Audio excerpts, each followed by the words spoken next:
Okay, welcome back. Today we've got a good guest, Cam Haynes. He's going to join us. I think he's probably out west somewhere. Followed him for a while. Big bow hunter.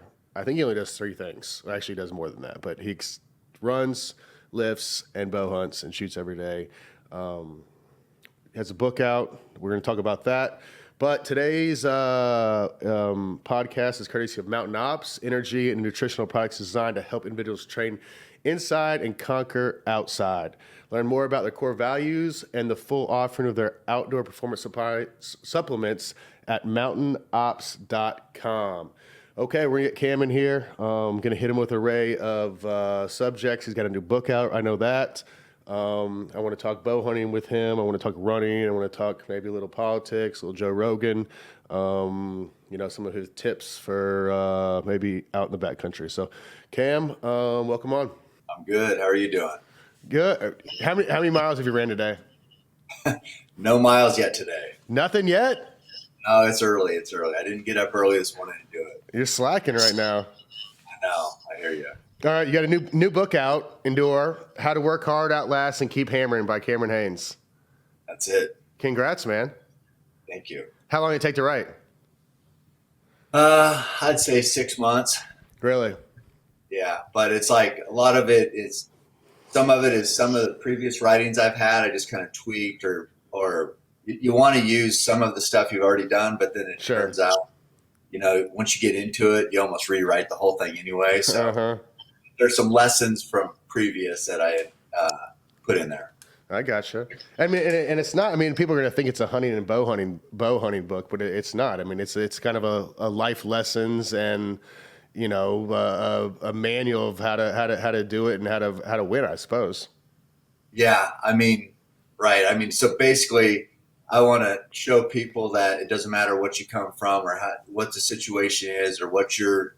I screwed up about how anybody can, and still you're able to overcome and succeed if you have that goal that never dies.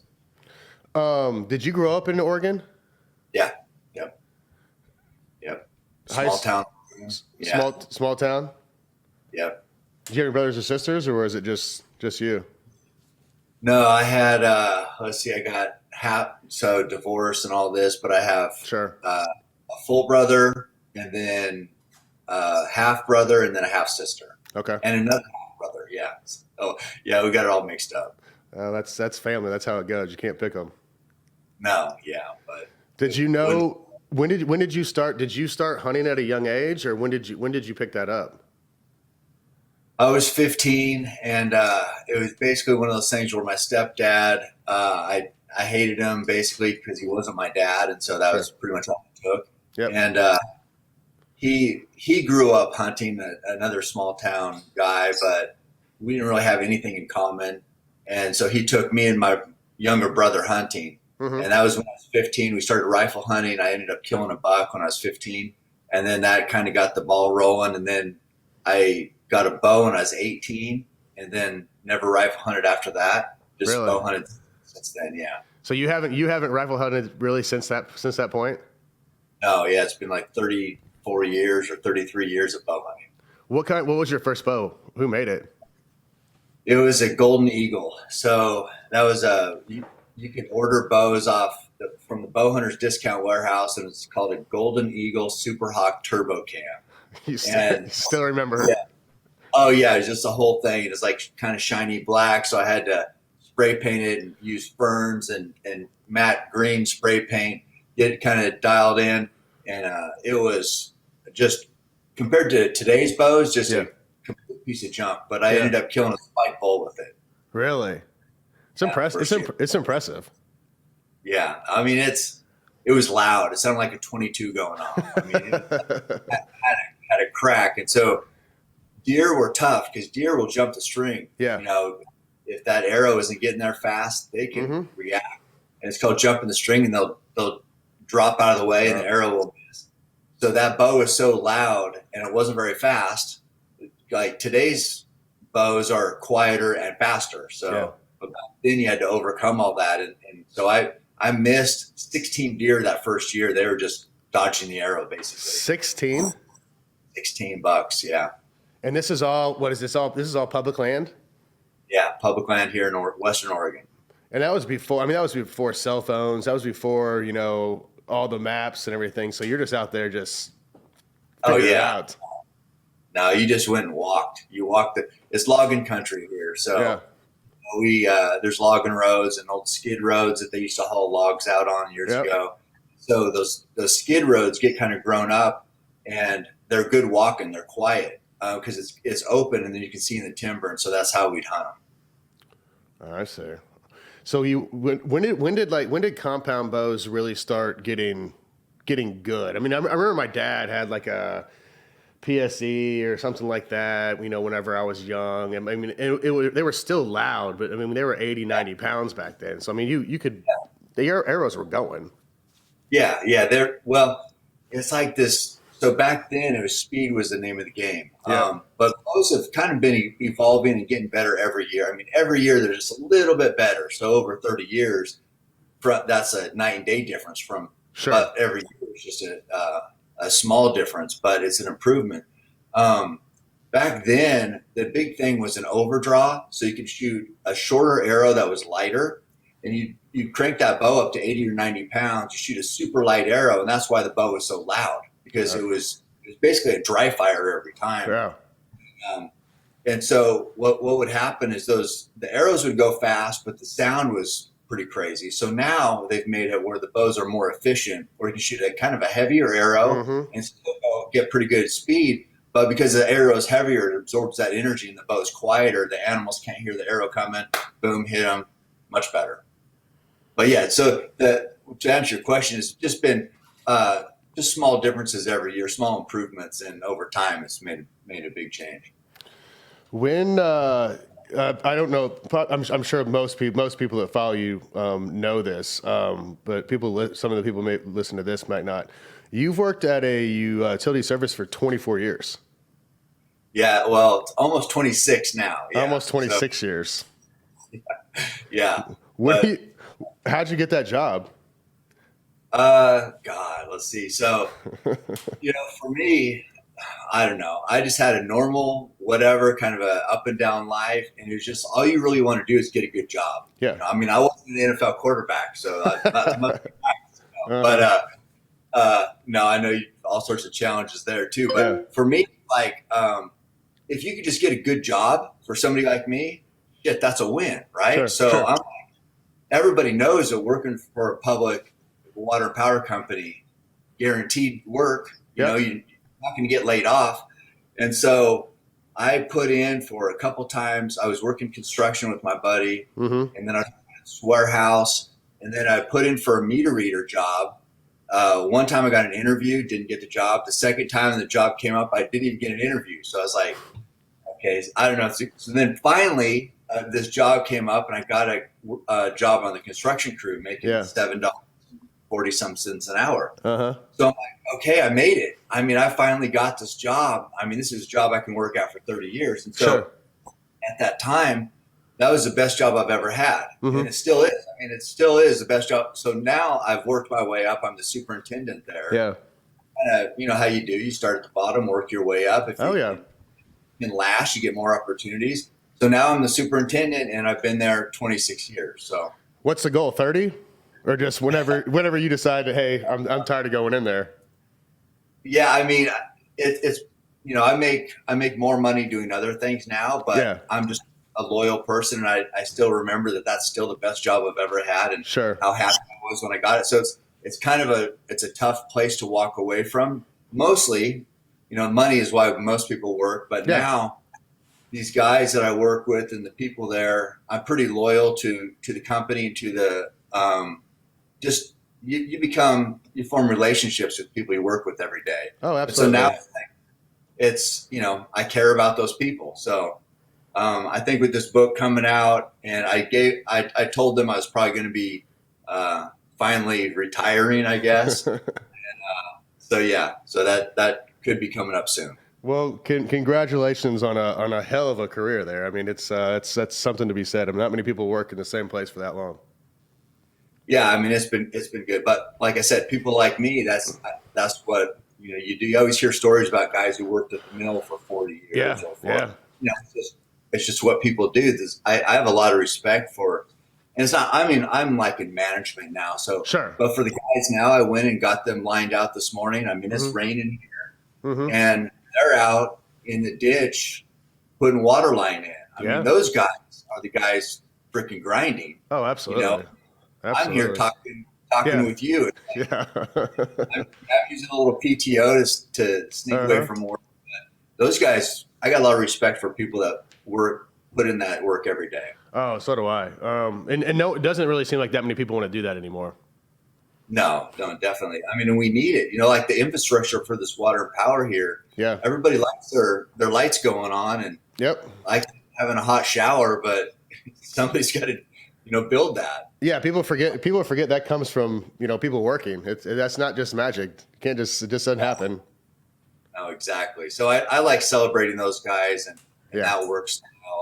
Like I said, a lot of respect. That's how I grew up. When I grew up, like in this small town, it's about 25 miles from here. Mm-hmm. It's like you looked up to a couple different types of people. You looked up to hunters. Mm-hmm. Hunters were like, they were respected in my community, and loggers, guys who worked in the woods, setting chokers, getting the wood out of the mountains there and back to the mill. Those are the people that, hey, they deserved respect. They were hard workers. And so I still have that same mindset.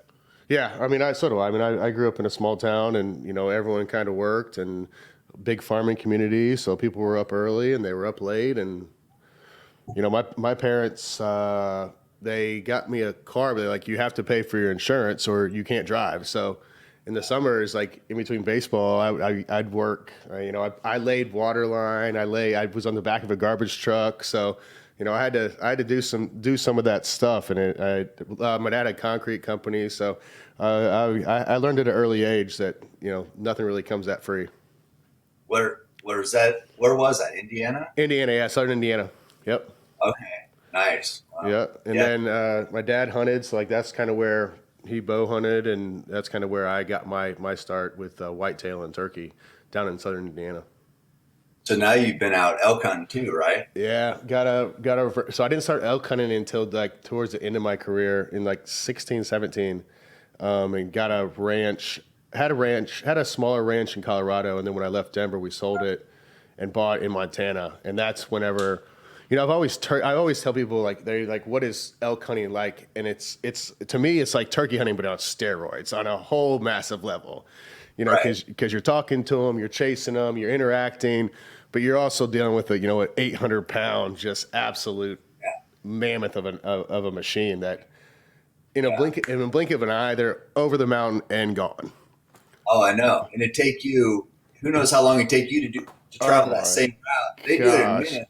Oh yeah. Yes, exactly. They're astonishing to me, and they're just the way that they can. I mean, they're the damn ghosts. I mean, they'll weaving through the woods with 6x6, 7x7, and they'll just creep right up on you, and it's like these things are just insane. But it's fun. I love it. I absolutely love it. When did you? So for people listening, like you try to run a marathon a day. Yeah. How? When did this start and why? Yeah. To me, it's like, so I've always felt like I don't really have an advantage over anybody. So my thing has been, if I can outwork people, sure, that's going to, and it started back, even like this regular job, I'd always say, well, all I really have is work. So I'll have to put in more hours than everybody. So I'd always want to work the most overtime and do all this. So now it just kind of translated to, hunting. People who don't know, who probably aren't in the industry. I mean, it's like anything, it's competitive, right? If you want to get opportunity, you want to, be a writer like I did, or you want to, whatever, earn these sponsorships, it's very competitive. I mean, everybody out there hunts, and who wouldn't want to get a free bow or get some money to them? So I'm like, well, I got to outwork these people. If I want to be the best I can be and be marketable and chase my dreams like I want, I just got to put in more work than every other guy. So they kind of evolved from there. And now it's like I've trained with a lot of these elite ultra athletes, or like Olympic athletes or ultra marathon runners. And I see their talent. And I'm like, well, I don't have that talent. So I'm just going to have to grind it out. And then I was like, well, if I can get a marathon done a day, when I prepare for these 200-mile ultra marathons in the mountains, that's going to prepare myself mentally and physically. So I'll get up before work, I'll get in some miles, I'll run at lunch, and then I'll run after work. And if I can get 26 miles done a day, I check that day off as a win. That's insane.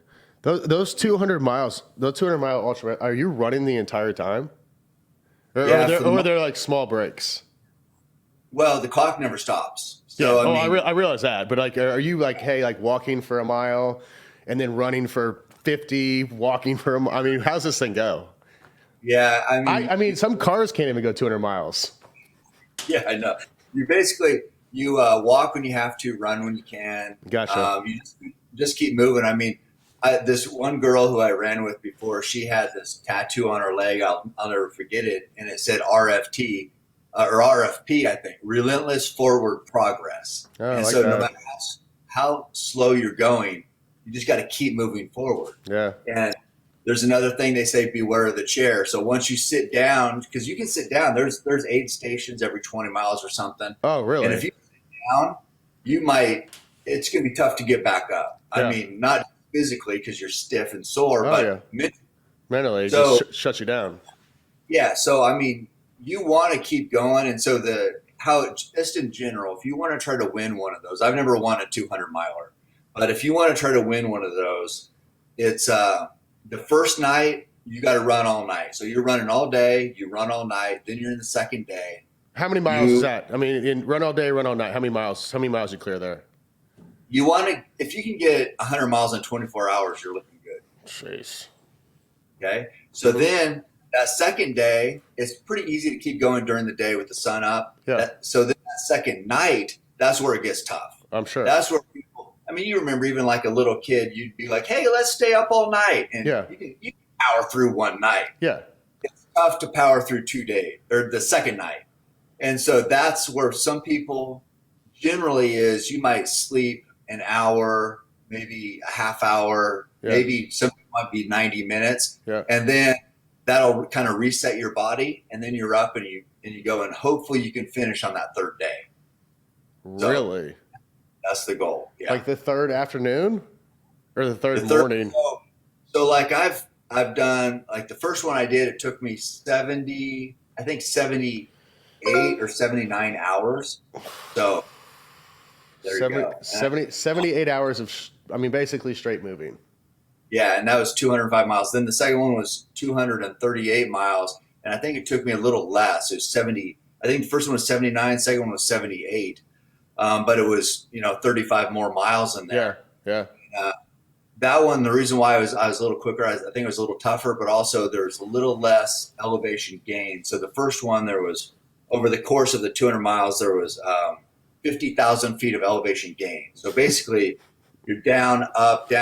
So you're climbing an aggregate total of 50,000 feet. Sure. That will thrash your body. The other one had a little less climb, so that means your pace is a little more and cover more distance. But point is, you're about 3 days of moving. Oh my goodness. That's insane. That is insane. When did you start shooting arrows every day?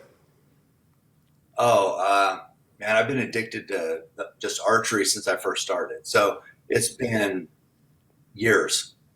I mean, I just know that no matter how good a shape I'm in or how good a calling I am, like with elk, a lot of your people might know, but you can call them in and call to them. But no matter how good you are at all those different things, if you can't hit what you're shooting at, you're not going to. And so the crux to consistent bow hunting and getting those kills on the ground is being a good shot. Mm-hmm. And so I just know that I got to put arrows through the bow every single day and make that second nature. Just like any skill, really, you want to make it subconscious. Oh yeah, it's just repetitions. Yeah. So that's it. Just reps. Get reps. Get up there. I want to make shooting a bow as second nature as breathing. Yeah. You probably did the same thing with football. You just want to get back. You want to think about mechanics. You just want to sling it. Yep. Did you always shoot long distance? Early on, or as the bows have gotten better, have you kind of stretched it out more and more? Because you've got videos of you, hitting bullseyes at 120. Yeah, yeah. No, I mean, shoot. When I first started, Yeah. it's like it was an actual paper plate, like Yeah. for barbecue. You go Uh-huh. by and you put it on a straw hay bale, and then you try to.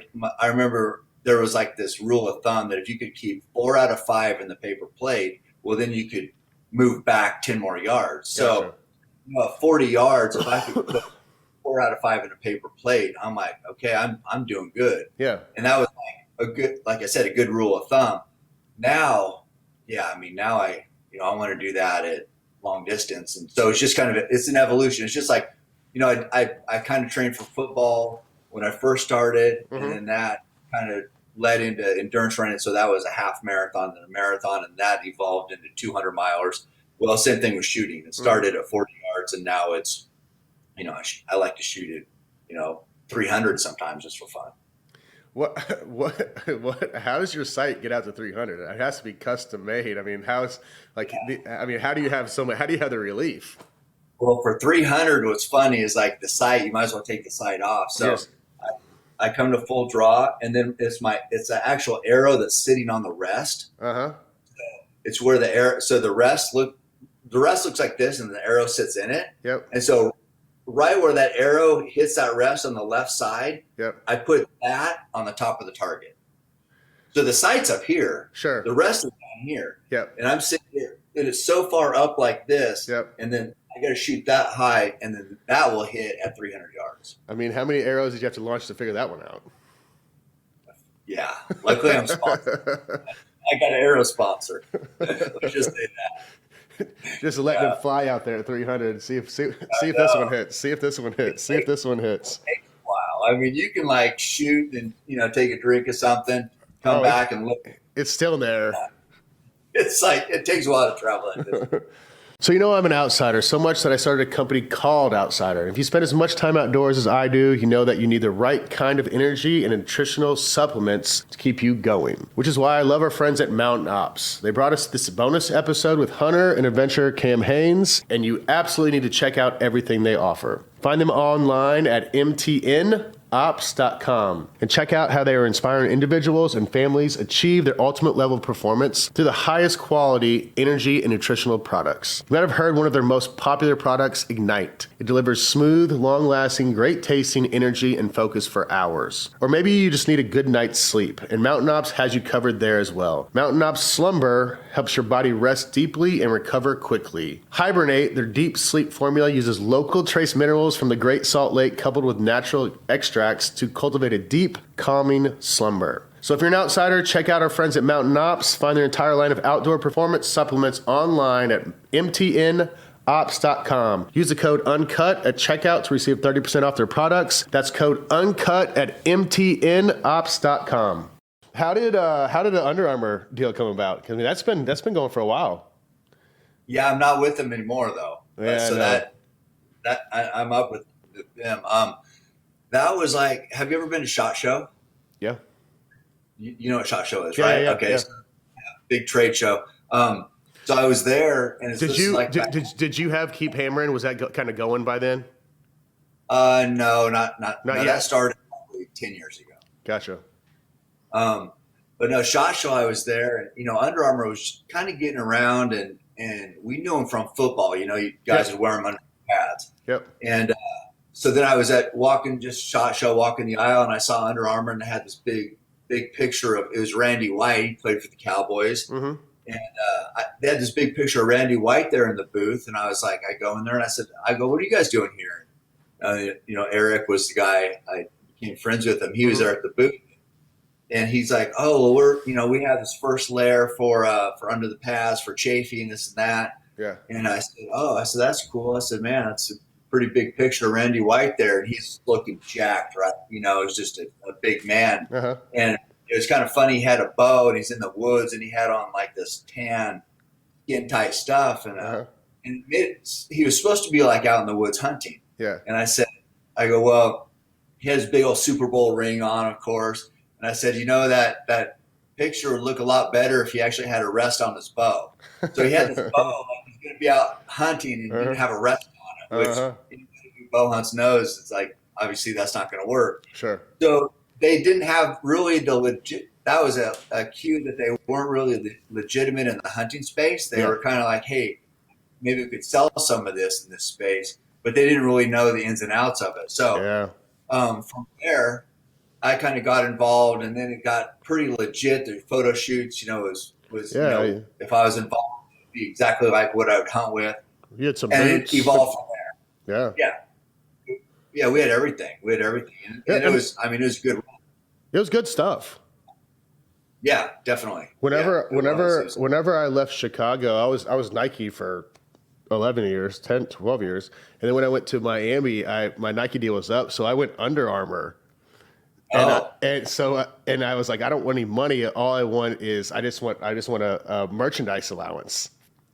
Right. Because I knew it was going to be over at some point. So I was like, I'm just going to buy all the camo for everybody. And so like I spent all of my merch allowance on camo. So like I have literally all the Under Armour stuff for anybody that wants it. But yeah, it was good stuff. It was good stuff. Where's go ahead. How much are those deals like for like when you were with Nike? I mean, can you make good money doing that? I mean, I know. Yeah, I mean, they cut it down a lot. When I first got in, it was pretty good. It was like a couple hundred in cash and then like 100 in merch or something like that a year. But then they kind of started getting away from football because we have helmets on, and they started only picking like a few guys, and then by the end of it, I was like, I don't even want cat because they were giving away merch like it was for free. I mean, and I'm like, you guys just keep all your cash and just double me in merch. So like I would just do like a $200,000 merch deal. There you go. Yeah, that's a lot of stuff. Oh, it's so much stuff. It's ridiculous. I mean, it was like FedEx and UPS thought I was just out of control. No, because I mean, obviously it's different for me, but I had like 10,000 a year. 10,000 a year. Camo is it's a lot of shit. Oh, so much shit. Like I've got a farm. I got a farm in Kentucky, and it's literally there's just closets. Like anybody that comes, like, don't even bring anything. Like there's Under Armour for days up here. But it was good. It was good stuff, and it's still good stuff now. I mean, it definitely works. Well, for us as hunters, it was like we felt kind of legitimized. You know, I mean, because hunters like kind of been the ugly stepchild of what athletics or whatever. Not really athletics. It's like Baba hunting. Well, Under Armour came in and they said, no, these guys are. I remember one of the slogans we had that had a billboard at SHOT Show of me, and it said, "Athletes hunt." Yeah. And so that was like the first transition into like how I felt. Yeah. And so it was a big deal for Under Armour to be in the hunting space. It was awesome. Yeah, definitely. I mean, validated you guys. Yeah, for sure. I mean, elk hunting out west is not easy. Oh my God, no, it's so hard. It is. Yeah. It is. I mean, I think in Montana, it's like I think only like 10% of people tag out in with a bow. I mean, it's literally it's you're chasing these animals that are horses on steroids. Well, and then so that's 10% of any elk. Yeah. So that's young bulls, cows many times.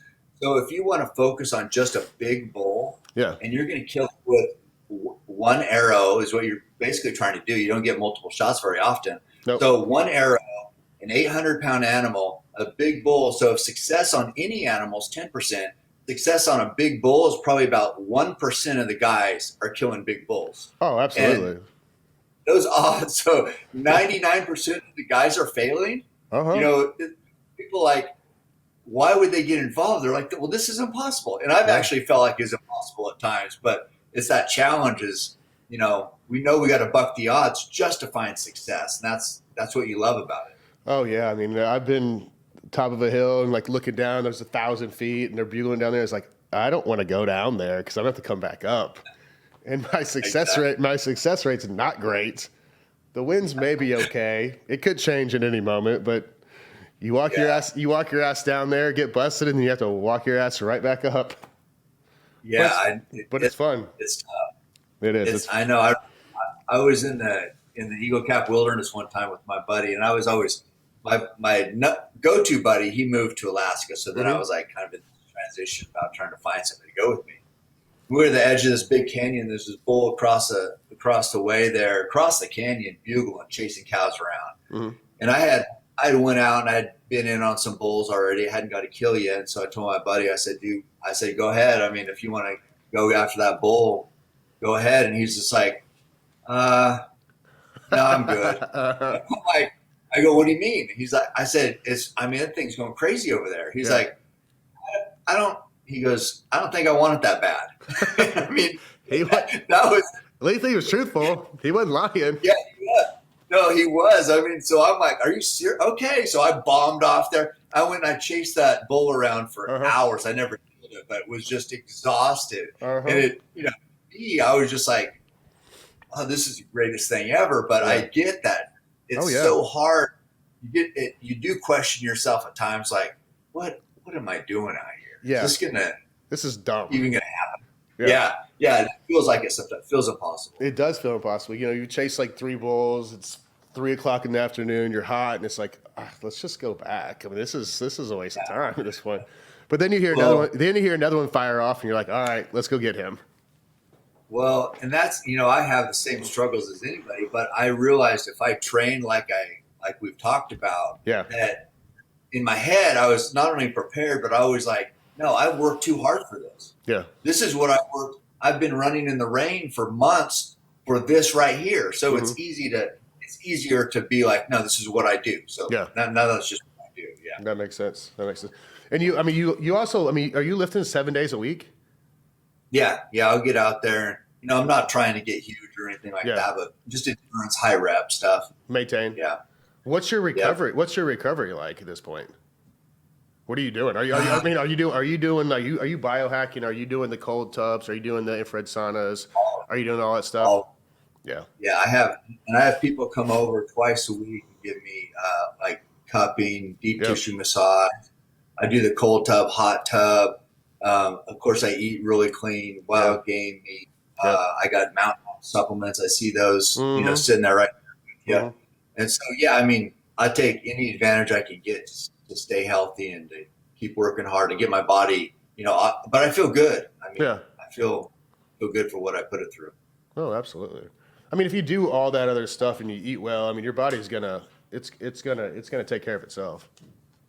Well, the body, you know as well as I do. You've seen those freaks out there. Oh yeah. The body is insane. So I've just seen it not so much like the physical freaks like what you see on a football field, but like these endurance freaks. Like Goggins or like this Courtney who I run with.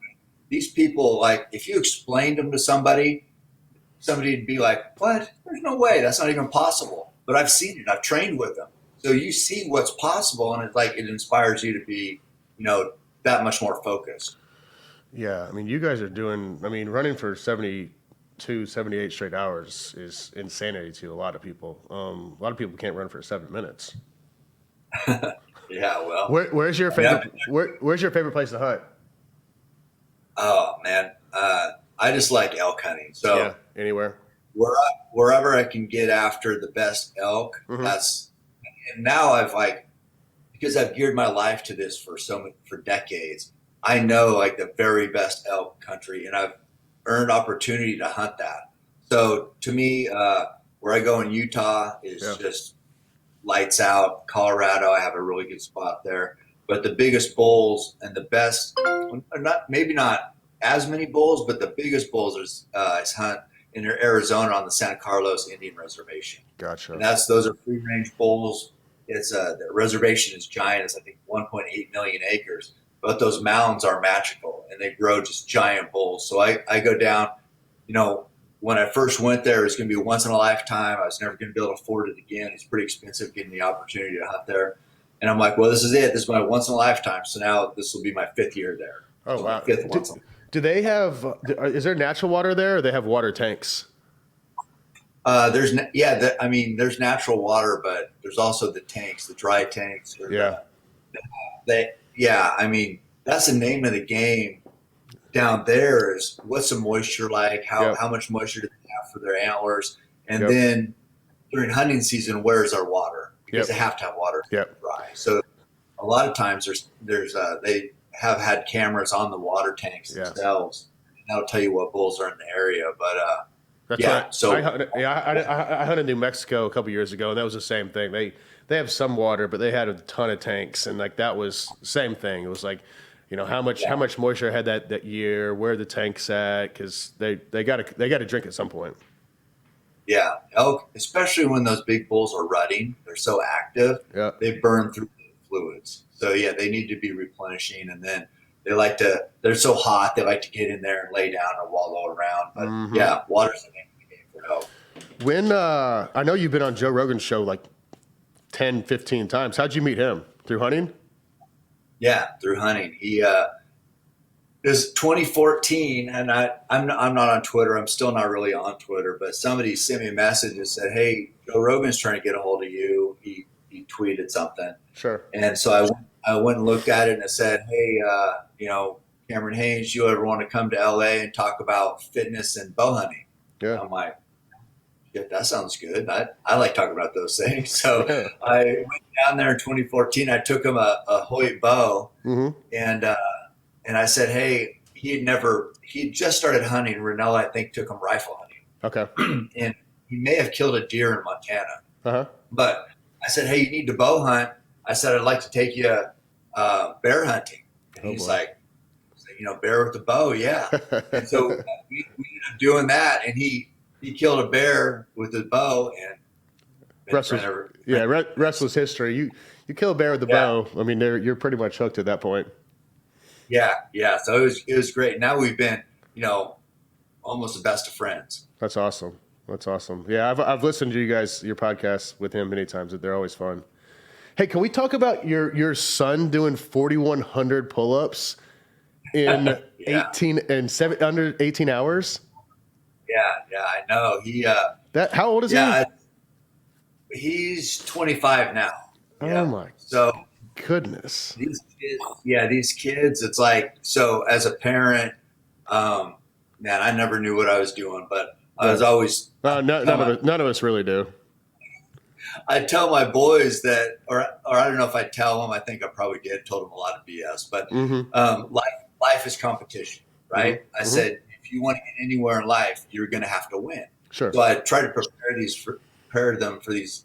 I always thought that they had a pretty easy life, because if you look at my life, with divorced parents and alcoholics and all this, I'm like, well, you guys aren't going to have that. So I don't want you to be spoiled. Yeah. So I'm like, you guys do tough things. Yep. And so I had they ran half marathons. They did marathons when they were young, and I would push them and say, like in sports, you don't have to be the best, but you give your best. If I see you not giving your best, I'm going to call you out. Yep. So anyway, it just kind of evolved from there. And now they both, and my daughter too, for that matter, she's a little younger, but they both kind of gravitated towards these challenges. So my oldest, he was a good athlete. Now he's a ranger in the Army.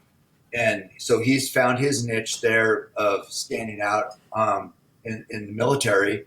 Yeah. And then Drew is my middle child, but my youngest son, and he's been pretty good at endurance and strength. And so Goggins came and he trained with me here once. We had a good day where we did an ultra marathon. We lifted weights. We shot some arrows for the first time, and then we watched UFC here one night. Yeah. And so that was a big day. Well, it had a big impact on Truett. He was probably 22 at that time. And Goggins said, we did this hard workout, and Goggins says, well, I do 100 pull-ups every day no matter what.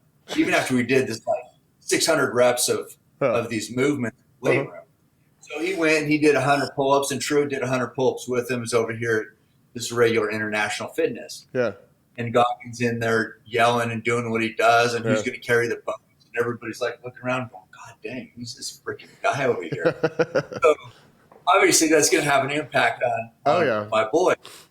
So Truett at that time said he was going to start doing 100 pull-ups a day. Yeah.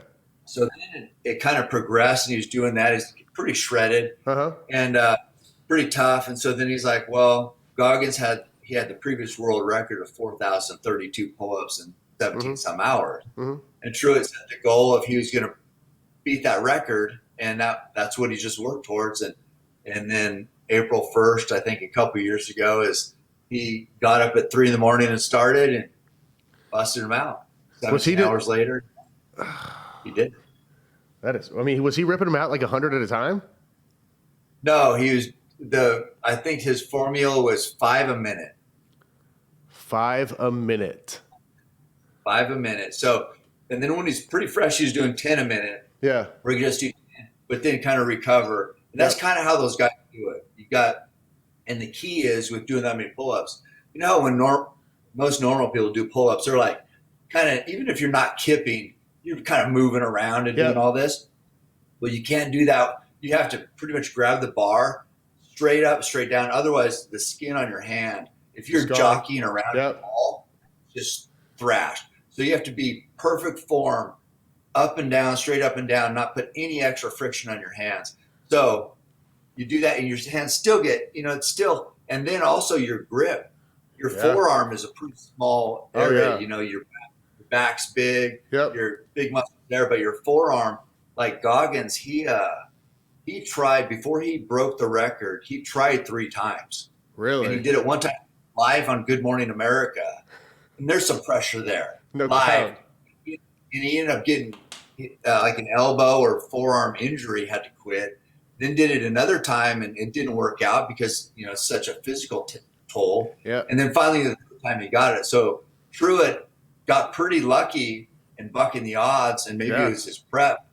The very first time he tried it, he got it and was able to get 4,100. That is crazy.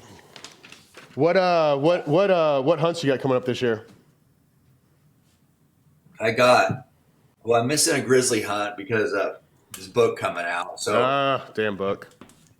I know. My buddy Kip, last year we hunted grizzly up in Alaska. We love that extreme. Kip is one of the original founders of Under Armour. Okay. And that's how we became pretty tight friends there. Yeah. And then now we're both working with Origin as a new hunt camo line. Yeah, I saw that on your Instagram. Where's that out of? That's out of Maine and North Carolina. There's a couple factors. So the key is we want to make American made camo. You know, awesome. I mean, Under Armour, all the big brands, the technical brands, Kuyu, all of them. They're all overseas. You know, I mean, it's tough getting good stuff made here. So all that stuff's Vietnam, China, Taiwan. All those factories over there is just, that's what the industry kind of does. Well, we said, you know, especially being involved with Jocko, who's like as red, white, and blue Americans you can get. He's one of the co-founders too. And so they've had this Origin brand where they work boots, jeans, shirts, hoodies. So Origin was made in America for the working class. Well, we want to do the same thing with hunting. So that's kind of what we're getting going right now. And Kip's very involved in that too. He left Under Armour like 5 years ago, but he's such a hard worker and so good at this stuff. So he's involved with Pete over there at Origin, Jocko, Kip, and me is basically who's doing it. Awesome. Where do people find that? Just origin.com or? Yeah, or it's Origin USA, I think. Origin USA. Google it. You'll find it. Check it out. Cam's involved, so we know it's going to be good. So you're missing a grizzly hunt. I'm sure you got some elk hunts coming up. Yeah. Oh, so my life is pretty much geared around elk hunting. So I'll do Colorado, Utah, Oregon, Arizona, all elk hunts. I try to do 4 elk hunts a year. I like being all of September. That's my life. It's like what I've always said is, you know, as an NFL player, you work towards the Super Bowl. Well, September's my Super Bowl. So I work all year just to be at my peak during September. And then I'll do a couple of deer hunts mixed in. I like hunting mule deer too, and blacktail here back. I love mule deer. All right. Well, I know that you got to either run or get back to work. So everyone, endure how to work hard, outlast, and keep hammering by Cameron Haynes. It's out.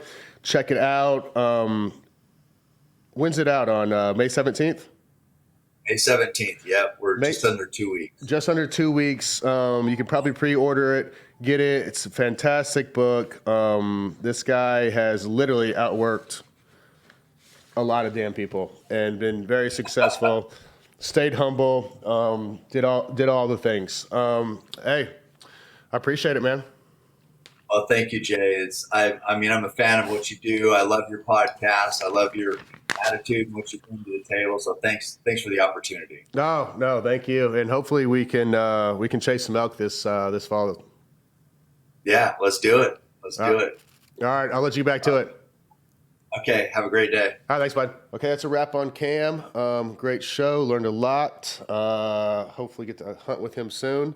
But again, thanks again to our friends at Mountain Ops for bringing us Cam Haynes today. If you're an outsider like me and Cam, you need to check out Mountain Ops for a full line of energy and nutrition supplements. Everything from their hugely popular Ignite, which gives you clear, focused energy for hours, to their Slumber, which I use to help me go to sleep.